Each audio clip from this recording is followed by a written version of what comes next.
మనం opposite direction కూడా ఇలానే సేమ్ ఇక్కడ మనము 1 ఇంచ్ గ్యాప్తోని సేమ్ కింద వైపు నుంచి పైకి వేసుకోవాలండి stitch.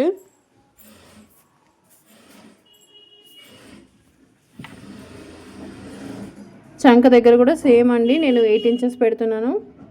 Hand loose same 5 inches.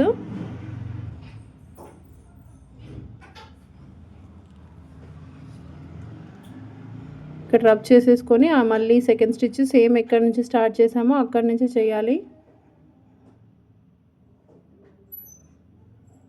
Extra అంతా కట్ చేసేసుకొని మనం ఇక్కడ నడుము దగ్గర చిన్న చిన్న కట్స్ కంపల్సరీగా ఇవ్వాలండి టాప్స్కి. అది చేయకపోతే షేప్ అనేది రాదు.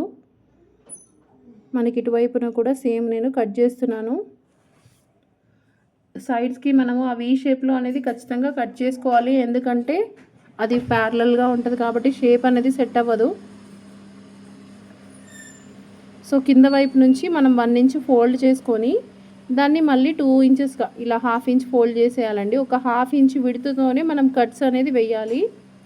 ఫస్ట్ ఫోల్డింగ్ వచ్చేసి 1 ఇంచ్ ఉండాలి క్లాత్.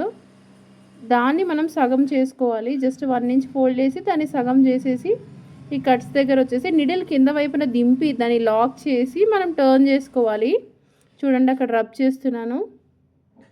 సేమ్ మళ్ళీ ఇటువైపున కూడా అండ్ సేమ్ ఇటు ఎడ్జ్ కూడా అలానే వేసుకోవాలి.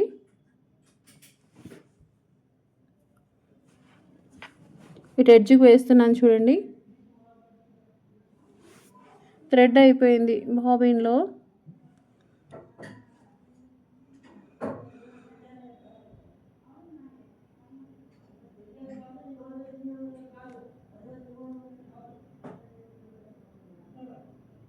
ఎడ్జ్ నుంచి స్టార్ట్ చేశానండి ఇప్పుడు నేను.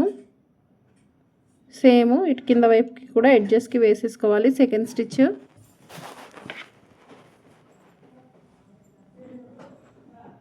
ఇప్పుడు ఇటువైపు వేసుకుందాము.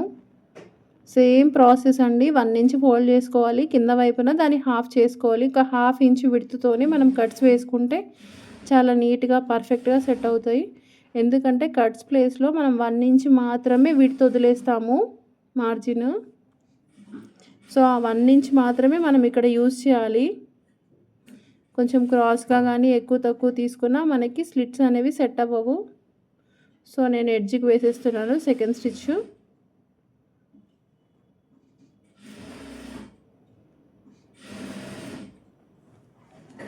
ఇప్పుడు కింద వైపున మనము ఫినిషింగ్ చేయాలి. ఫోల్డ్ చేసి స్టిచ్ చేసేస్తున్నాను కింద వైపున. యాక్చువల్గా మనం 1 ఇంచే ఫోల్డ్ చేయాలి, బట్ నేను ఫ్లవర్స్ కనిపించాలని చెప్పి నేను ఇక్కడ 1.5 ఇంచ్ ఫోల్డ్ చేస్తున్నాను. మనం జస్ట్ 1 ఇంచ్ ఫోల్డ్ చేసుకుంటే సరిపోతుంది.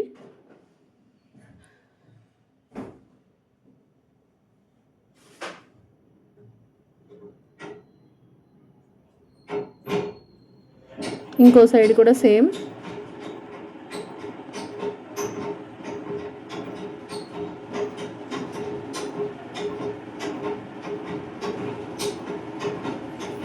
అయిపోయింది కదా. ఇప్పుడు ఫైనల్ అవుట్పుట్ ఎలా వచ్చిందో చూడండి.